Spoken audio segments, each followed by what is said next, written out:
So hangga isang mapagpalang araw sa bawat isa. So meron din po ba kayong ganyan sa inyong mga reels video? Ibig sabihin yan mga langga ay meron tayong copyright. Ayan. So nagulat ako nung nakaraan, meron akong ganyan. So madali lang mga langga, wag natin buburahin yung videos natin. Kiklik lang natin yung video na merong pulang ganon. Tapos kiklik natin yung tatlong dot sa ating reels.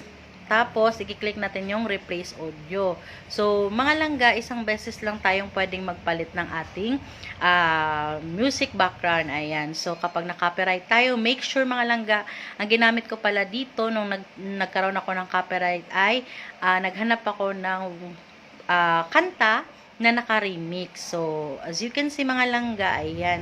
So, yun nga lang yung voice over namin dyan ay talagang nawala na siya, napalitan na siya ng buong background music. So, naway itong video na to mga langga ay makatulong sa inyo. And, para sure lang din mga langga, gumamit na tayo ng ating mga video, gagamit tayo ng ating mga music background, either remix or pwede din naman na mag voice over na lang tayo. So, hopefully naman, siguro mga 4 lang yung nagkaroon ako ng copyright sa aking mga reels. So, ayan, papalit lang tayo. So, yun lang mga langga. God bless you.